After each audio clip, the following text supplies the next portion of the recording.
todo es oficialismo y oposición en sus estados más puros, digámoslo así. También hay otra gente que es necesaria escuchar, que tienen otra mirada, que tienen la experiencia, la trayectoria, la idoneidad para tratar de entender un poco cómo podemos seguir viviendo en esta Argentina tan complicada todos y todas. Estamos en línea telefónica con Jorge Altamira, él es miembro fundador y dirigente del Partido Obrero. Jorge, ¿cómo le va? Buen día, gracias por atendernos. Vero Sarasola y Walter González, los saludamos. ¿Qué tal? Buenos días, muchísimas gracias por la conversación. No, gracias a usted por atendernos, Jorge. Bueno, ¿qué está pasando en la Argentina? Porque nosotros acá en este espacio, usted entenderá cómo es el periodismo, hablamos mucho con oficialistas, hablamos mucho con opositores, pero nos parece súper interesante escuchar la mirada de alguien como usted que tiene tanta experiencia en la política de nuestro país. Mire, le tiro directamente un título. La crisis argentina es una crisis de características terminales, porque acá no se trata solo, digamos, de la inflación, de un problema de la deuda, sino que todos estos problemas juntos marcan la inviabilidad de la organización estatal que tenemos y del régimen político. Porque en realidad eso es lo que está ocurriendo cuando un Estado no se puede financiar, cuando tiene una deuda pública impagable, cuando a consecuencia de eso su moneda se desvaloriza y pierde parte importante de las funciones que cumple una moneda, el Estado se desbarranca. Por eso tenemos gobiernos que van cayendo uno tras otro, no importa que uno haya cumplido el mandato, el otro no lo haya cumplido, porque todos terminan en una forma catastrófica. El final del gobierno de Macri fue catastrófico.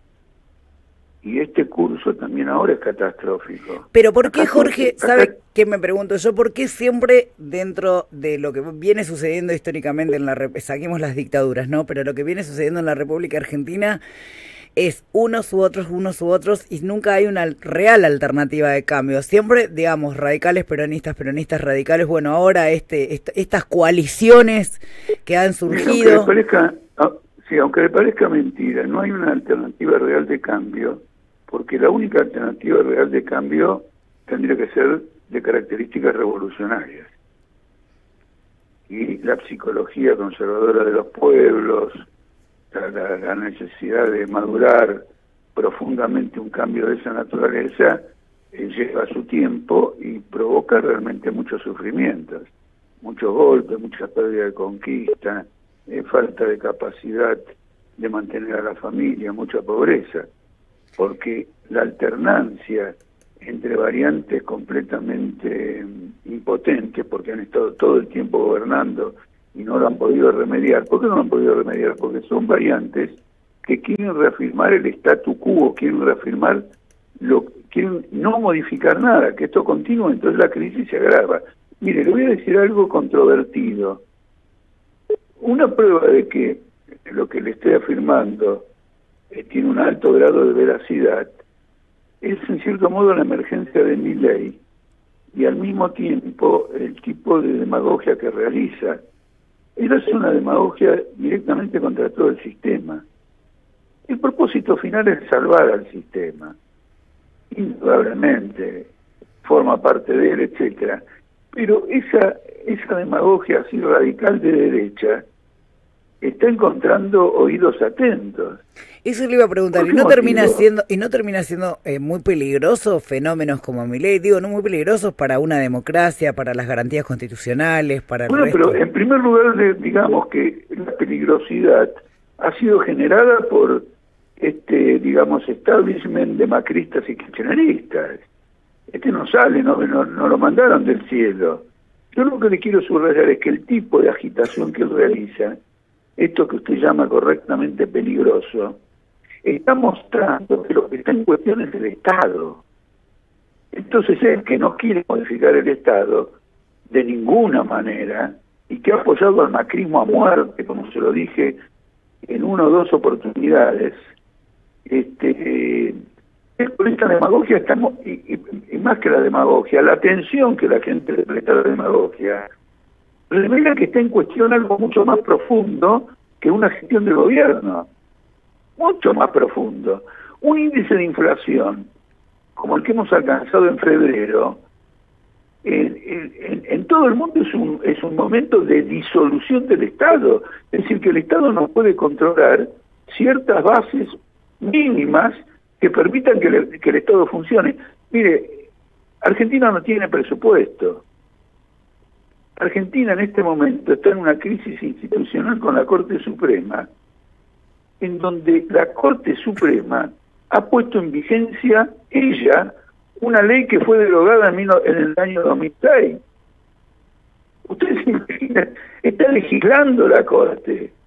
Tenemos un conflicto de poderes, aunque después no se quieran pelear. El presupuesto es infinanciable, la deuda es impagable, el acuerdo con el FMI está quebrado. Guzmán acaba de ir ahora o irá esta noche a Estados Unidos para una reunión a discutir la modificación del programa del FMI 30 días después que lo firmó. Y entonces, ¿cómo se sale, Jorge? Porque yo lo escucho atentamente, siempre es muy interesante conversar con usted, pero, a ver, hace un ratito hablábamos con un diputado del Parlasur también, y yo le preguntaba lo mismo. Tenemos una coalición de gobierno que hoy nos gobierna, que gobierna toda la República Argentina, donde dirime su interna públicamente y en los medios de comunicación y por redes sociales.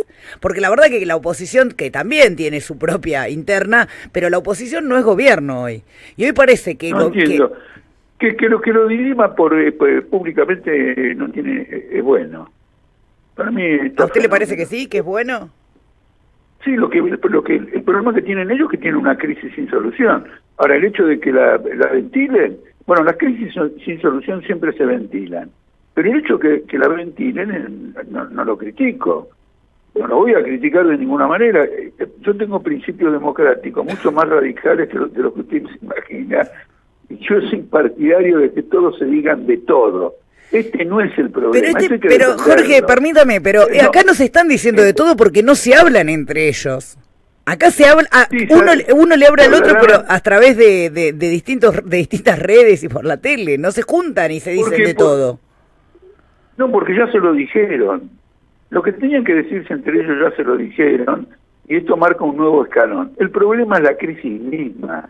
No pueden gobernar, porque no se puede gobernar manteniendo el statu quo de un país sin presupuesto, sin moneda, con una deuda impagable, un acuerdo con el FMI inviable, un toque de poderes políticos.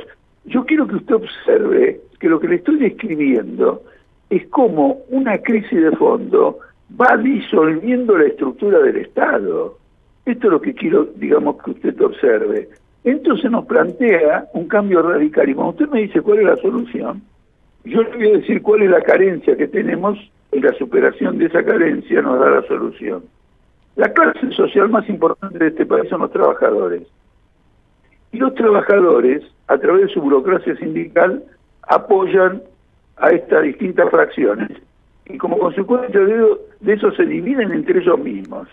La clase obrera en esta crisis no tiene una voz autónoma. La clase obrera tiene que tener una voz autónoma, porque así como está organizada en sindicatos, cooperativas, etcétera, tiene que organizarse en una forma política y colocar su pretensión a gobernar como un gobierno de trabajadores, no como un gobierno de capitalistas que ha hundido la participación de los trabajadores en el ingreso nacional del 54% al 44%, mientras la tasa de beneficio de las grandes empresas ha crecido en forma monumental. Mire, le voy a decir algo más. En la pandemia, yo creo que esto no se lo debe haber dicho a nadie, a usted y en general en la radio, la pandemia fue un gran negociado. No solo en Argentina, ¿verdad? En Estados Unidos fue mucho más. ¿Por qué fue un gran negociado? Porque todo lo que se otorgó, lo poco que se otorgó a los trabajadores y lo mucho que se otorgó a las empresas, fue financiado por los bancos a una tasa de interés del 49%. Si quiere le hago el detalle, el gobierno emitía dinero para un IFE, para el apoyo a las empresas, etcétera, y luego el Banco Central recogía ese dinero y se endeudaba con los bancos al 49%. Los bancos se beneficiaron a una tasa del 49% para prestar dinero en el periodo de la pandemia. Eso es un negociado. Un negociado como como producir salchichas. uno produce salchichas y obtiene una ganancia.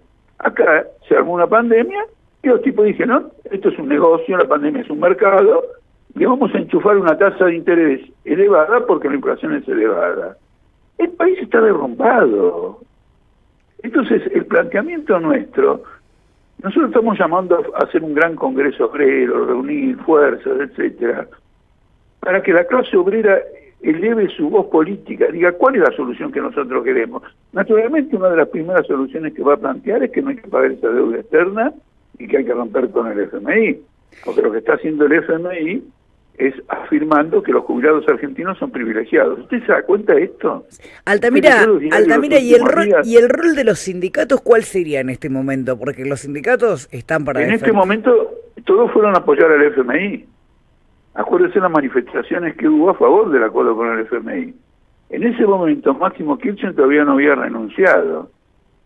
Y recuerdo que en el acto de apoyo que le dieron todos al FMI, la Cámpora llegó al final para no mezclarse con los demás, pero fue. Ahora se quiere desprender de una política que desarrolló durante 2 años en forma sistemática. ¿O Guzmán qué era?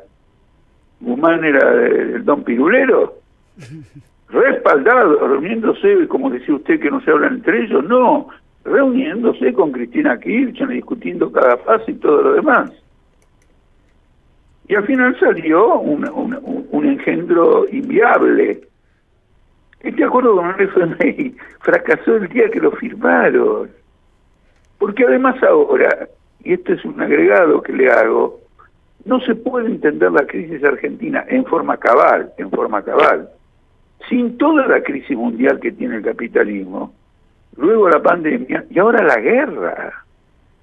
Acá hay una guerra imperialista feroz que está abarcando un número mayor de países, está dislocando las economías nacionales, y en el dislocamiento de las economías nacionales los grandes capitales usufructúan. Ahora Elon Musk de Tesla quiere comprar Twitter, y los trabajadores se están sublevando. Ya hay países que están en movilizaciones para no pagar la deuda, porque con esta guerra se ha ido el país, se ha ido el maíz, el trigo, la soja, los fertilizantes, el cobre, el petróleo, se han ido por las nubes. Va a destruir la vida cotidiana de los pueblos. Hay que luchar contra esta guerra imperialista. Y usted fíjese que en este país ni la izquierda lucha contra la guerra imperialista.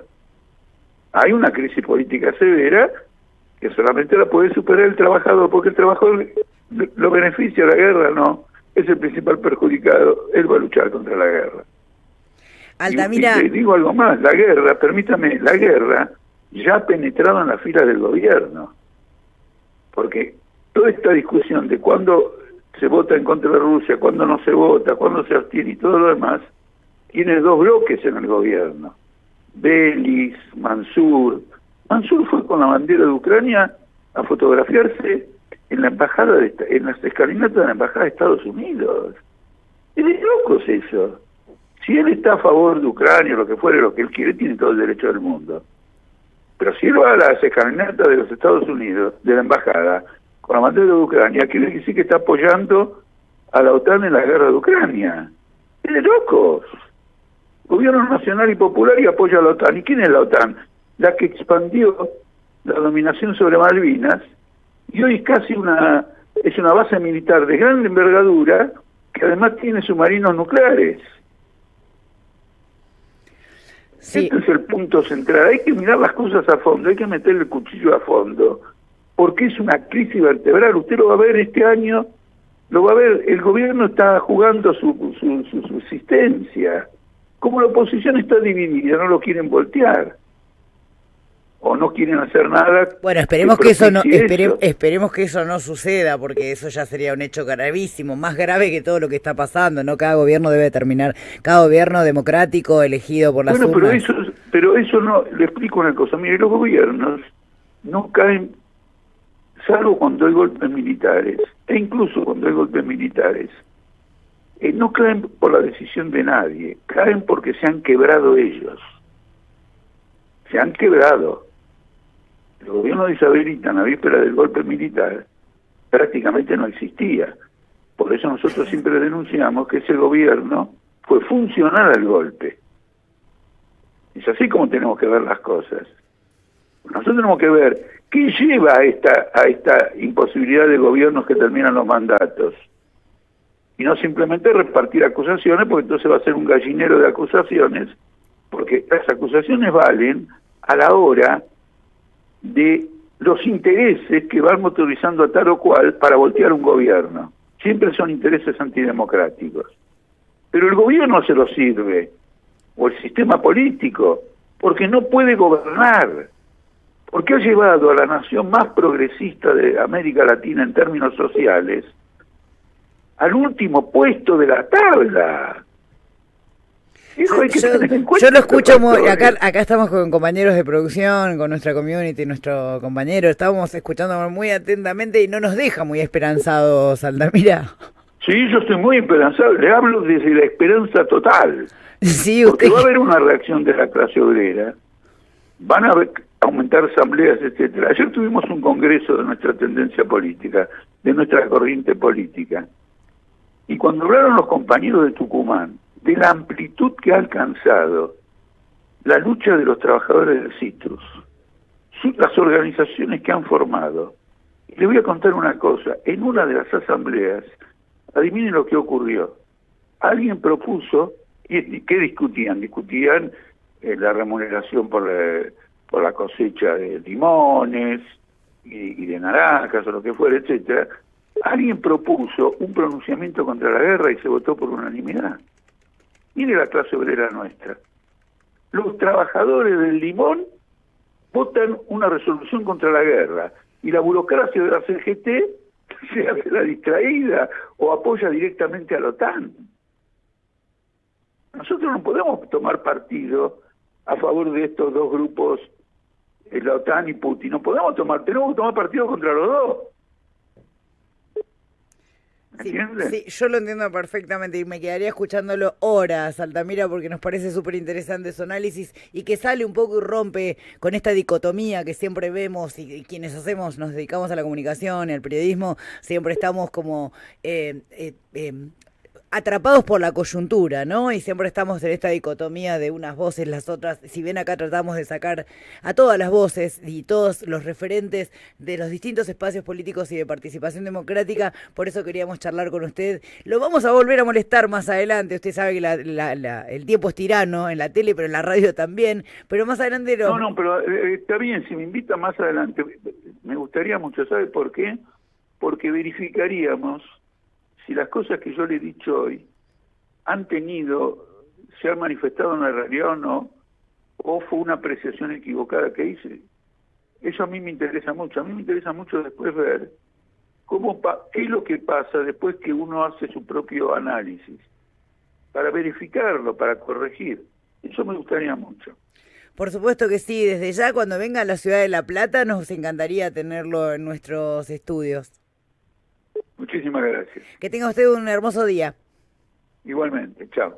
Hasta luego. Estábamos en comunicación telefónica con Jorge Altamira, un hombre, no llegué a preguntarle, pero porque era muy interesante la charla y no daba para dirimir con otras cuestiones, que días pasados, el 14 de abril, estuvo cumpliendo años, lo festejó en la cancha de Huracán, él es Huracán de toda su vida, un hombre que hay que escuchar, uno puede coincidir o no coincidir, pero por ahí es otra mirada diferente que uno no tiene que cerrarse a la tele, a las redes sociales, a las voces que escuchamos siempre. Altamira es un hombre que, te repito, podés coincidir mucho, podés no coincidir nada, podés no conocerlo, no podés porque tiene 80 años, es un dirigente histórico del Partido Obrero de la República Argentina, un trabajador incansable, con una mirada muy crítica en todos los aspectos, tanto al oficialismo como a la oposición y a toda la dirigencia política que hoy está en las arcas, que está en los medios y en la vida de todos los argentinos y las argentinas. Hay que escuchar a Jorge Altamira, te repito, podés coincidir o no, pero es una mirada diferente, una mirada más amplia,